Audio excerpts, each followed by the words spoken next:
साथियों, मेरा नाम नीतीश कुमार PhD है और ISRDSF के यूनाइटेड लेफ्ट पैनल से मैं आपके प्रेसिडेंशियल कैंडिडेट जय भीम, लाल सलाम और क्रांतिकारी इस्तकबाल पेश करता हूँ। साथियों, सबसे पहले मैं कश्मीर के पहलगाम में मारे गए आतंकी हमले में मारे गए तमाम साथियों को श्रद्धांजलि अर्पित करता हूं और इस हमले को कायरता हमले को कंडेम करता हूं।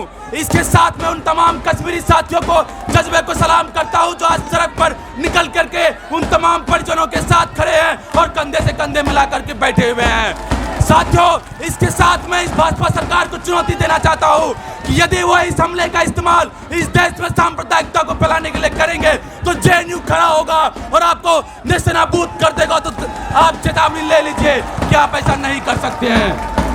साथियों, पिछले कई दिनों से जारी हिंसा के बावजूद इस JNU के कलेक्टिव स्पिरिट ने इस बात को साबित किया है कि आज हमारे और आपके इस कैंपस में चुनाव होने के लिए जा रहा है।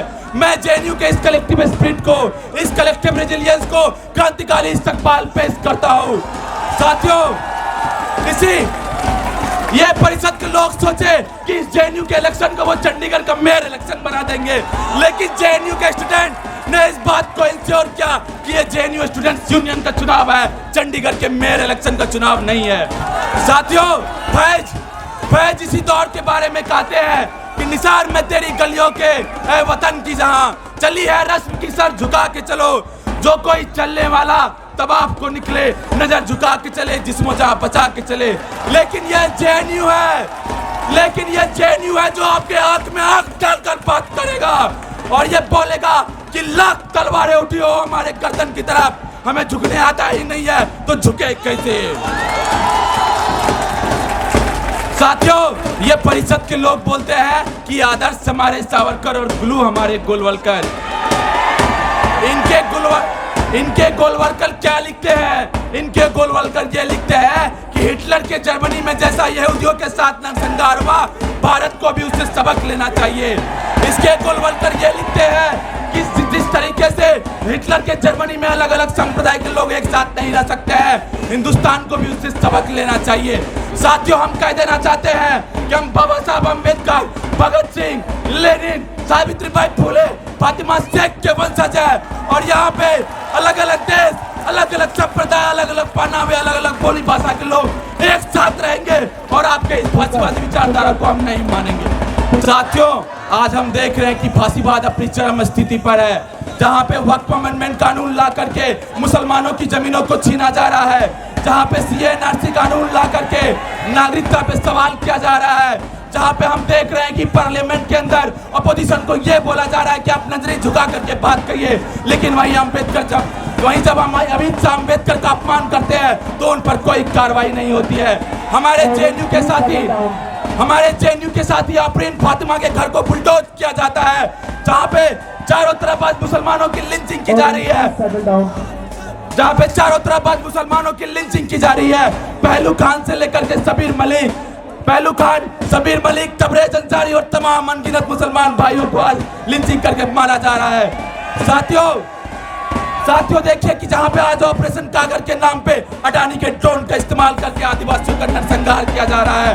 उस बीच में इस मंच से मैं कॉमरेड सीताराम को याद करना चाहता हूं, जिन्होंने 2002 में कहा था कि बाबरी मस्जिद का डेमोलिशन फांसीवाद का एक नया चरम खोल रहा है इस देश में, जहां पे बाबा साहब अम्बेडकर ने कहा था कि यदि इस देश में हिंदू रह जाता है तो यह सबसे बड़े खतरा है। लेकिन आज हमारे कुछ भटके हुए वामपंथी साथियों को फांसीवाद नजर नहीं आता है, उनको ये फांसीवाद नजर नहीं आता है।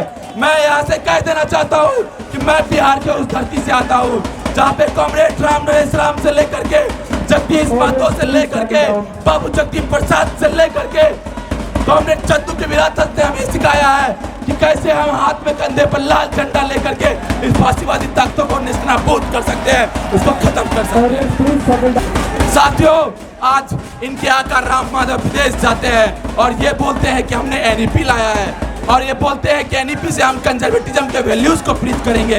अरे कौन सा कंजर्वेटिज्म? वो कंजर्वेटिज्म जो देश में जातिवाद फैलाता है, या वो कंजर्वेटिज्म उस देश में महिलाओं को घरों से नहीं निकलने देता है, या फिर वो कंजर्वेटिज्म जो मनुस्मृति को सैंक्शन करता है, जिसमें ये लिखा गया है कि शूद्र यदि वेद पढ़ते हैं तो उसकी जीभ काट लिया जाए और यदि शूद्र वेद को सुनते हैं तो उसके कान में शीशे डाल दिया जाए।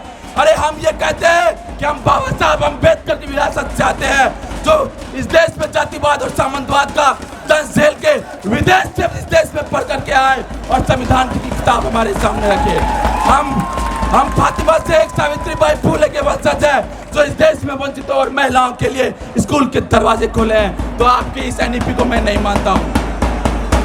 साथियों, आप देखिए कि जिस तरीके से इस कैंपस में फाइनेंशियल ऑटोनॉमी के नाम पे फंड को काट करके हेपा का लोन मॉडल इंट्रोड्यूस कर दिया गया है, जिस तरीके से हमारे इंफ्रास्ट्रक्चर की हालत है, आज हमारे इंजीनियरिंग और मैनेजमेंट में पढ़ने वाले दोस्तों को देखिए, जिस तरीके से उनका फी स्ट्रक्चर इतना है, लेकिन ये वाइस चांसलर को 1 मिनट का वक्त नहीं मिलता है तो हमारे एसओई के दोस्तों से जाकर के मुलाकात करें, लेकिन उसी वाइस चांसलर को आरएसएस के मुख्यालय का उद्घाटन करने का वक्त मिलता है।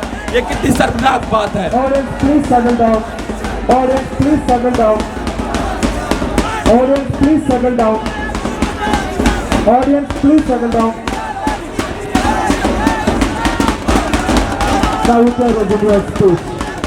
साथियों, इस कैंपस में जो आज साइंस के लैब की हालत है, सही से लैब में इंस्ट्रूमेंट नहीं मिलता है, सही से लैब में केमिकल्स अवेलेबल नहीं है और इस एडमिनिस्ट्रेशन को इसकी चिंता नहीं है। जहां पर हम देख रहे हैं कि इसी फंड कट के खिलाफ जमीन के आंदोलन को तेज करते हुए हैदराबाद सेंट्रल यूनिवर्सिटी ने हमें दिखाया है कि किस प्रकार से जमीन के आंदोलन को मजबूत किया जा सकता है। हम ये देख रहे हैं कि बनारस हिंदू विश्वविद्यालय में जिस तरीके से मोदी समर्थक रेपिस्ट के खिलाफ जो स्टूडेंट्स खड़ा रहे, उनको निलंबित करने की कोशिश की गई है। हम देख रहे हैं कि एयूडी से लेकर जामिया मिलिया इस्लामिया तक जिस प्रकार से छात्रों को सस्पेंड किया जा रहा है, केवल इसीलिए कि आप सच नहीं बोलेंगे। उन तमाम बर्खास्तगी के खिलाफ इस देश के स्टूडेंट्स मूवमेंट्स ने दिखाया है कि ये सरकार हमें क्या बर्खास्त करेगी। हम आपको बर्खास्त करते हैं, हम आपको बर्खास्त करते हैं। साथियों, यही है जेएनयूएसयू का स्ट्रगल, यही है जेएनयूएसयू का जिद और यही है जेएनयू का जिद। और उसी जेएनयू के जिद की बदौलत है कि इस कैंपस में ऐसा करा था और 1993 में डेप्रिवेशन पॉइंट्स को दोबारा रजिस्ट्रेट किया है। इस कैंपस में कॉमरेड चंदू का नेतृत्व था, जिसने इस कैंपस में 1995 में पीआई के प्रोजेक्ट को वापस करवाया। 1997 का जेएनयू का जिद था, जो इस कैंपस में जीएस गैस खुलाया है। 2004 का जेएनयू का जिद था, जिसने इस कैंपस में नेस्ले को खत्म करके बाहर फेंक के 24/7 दावा को लेकर के लाया। इस कैंपस में जेएनयू का जिद था, जो ओबीसी रिजर्वेशन का जो ये जेएनयू का जिद था साथियों, कि 2007 में जिस तरीके से ओबीसी रिजर्वेशन को डाइल्यूट करने की कोशिश की गई, कुछ संगठन खड़े थे जो ये बोल रहे थे कि ओबीसी रिजर्वेशन का डाइल्यूशन नहीं है, सीट कट है। ऐसा खड़ा होकर के यहाँ पे बोला था कि ये सीट कट नहीं, कट ऑफ का गलत इंटरप्रिटेशन है और ओबीसी रिजर्वेशन इस कैंपस में लागू हुआ। जब इस कैंपस में 100% अटेंडेंस की पॉलिसी लाई गई, जब इस कैंपस में 100% अटेंडेंस की पॉलिसी लाएगी, तो वो जेएनयू का जिद था जो उसको वापस करवाया। जब इस कैंपस में 2019 में फी हाइक लाने की कोशिश की गई, तो वो जेएनयू का जिद था जो फी हाइक के प्रपोजल को वापस करवाया। और उसी जेएनयू के जिद का एक प्रतिबिंब बनकर मैं आपके सामने खड़ा हूं और आप सभी लोगों से अपील करता हूं।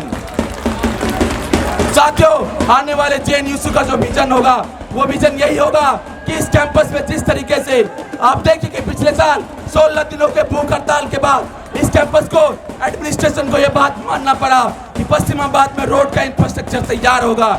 इस कैंपस में एडमिनिस्ट्रेशन ने इस कैंपस में इंश्योर किया कि इस कैंपस में हर एक सेंटर में एसएफसी का चुनाव होगा। इस कैंपस में भूख हड़ताल से जो पराग को खुलवाने की लड़ाई शुरू हुई थी, भूख हड़ताल के बाद इस कैंपस में उस पराग को खुलवाने की लड़ाई को मुकम्मल किया गया है। आने वाले जेएनयूएसयू में हम इस बात को इंश्योर करेंगे कि जिस तरीके से सीपीओ मैनुअल को ला करके कर्टेल किया जा रहा है, उसको वापस किया जाएगा। इस कैंपस में जीएस गैस को दोबारा रजिस्ट्रेट किया जाएगा। इस कैंपस में जेएनयू को दोबारा लाने के लिए स्ट्रगल किया जाएगा। मानव को जो खत्म कर दिया गया है, उसके लिए एक मुकम्मल लड़ाई लड़ी जाएगी। जो महिलाएं स्कॉलर इस कैंपस में पढ़ती है, उसको सिंगल सीटर अलॉट नहीं किया जाता है। इंश्योर किया जाएगा कि उसको जल्द से जल्द दूसरे साल तक इस कैंपस में सिंगल सीटर अलॉटमेंट मिलेगा। आने वाले जेएनयू इस बात को इंश्योर करेगा कि इस कैंपस में 1000 सीट वाला रीडिंग रूम खोला जाएगा जो पूरे के पूरे जेएनयू को मिलेगा। साथियों आज जेएनयू की तरफ पूरे देश में लोग एक बहुत ही उम्मीद की नजर से देख रहे हैं। आज इस कैंपस में यदि यूनाइटेड लेफ्ट पैनल की जीत होती है तो इस कैंपस में केरला में जिस मुसलमानों को यूएपीए लगा करके इस्लामिक जिहादी बोल करके बंद कर दिया गया है, ये उनकी जीत होगी। अगर यूनाइटेड लेफ्ट पैनल की जीत होती है तो मणिपुर में संघर्ष कर रहे हमारे साथियों की जीत होगी, कश्मीर में संघर्ष कर रहे हमारे साथियों की जीत हो गई, और हमारे तमाम आदिवासी साथियों की जीत होगी जो विस्थापन की मार झेल रहे हैं, कॉर्पोरेट लूट के खिलाफ किसानों के संघर्ष की जीत होगी। इस देश में उन तमाम महिलाओं की जीत होगी जो आजादी और बराबरी का अधिकार की लड़ाई लड़ रहे हैं, उन तमाम दलितों की जीत होगी जो जातिवाद को झेल करके इस देश में एक समानता मूलक समाज बनाने की लड़ाई लड़ रहे हैं। आप सभी लोगों से अपील है कि आज एबीवीपी इस यूनाइटेड लेफ्ट पैनल से इतना डरा हुआ है कि मेरे नाम का एक डमी कैंडिडेट उतार दिया है। साथियों आपको इस बात को इंश्योर करना होगा कि उसके डर को आप साबित कीजिए। जब 25 तारीख को आप वोट करने के लिए जाइएगा सोच समझ के वोट कीजिएगा। मेरा नाम Nitish Kumar PhD, presidential post का कैंडिडेट, वाइस प्रेसिडेंट पे कॉमरेड मनीषा, जनरल सेक्रेटरी पे कॉमरेड मुंतहा और ज्वाइंट सेक्रेटरी पे कॉमरेड नरेश को वोट करिएगा। एक strong stable United left alliance को जिताइएगा और जेएनयू की विरासत और उसके लीगेसी को कैरी फॉरवर्ड कीजिएगा।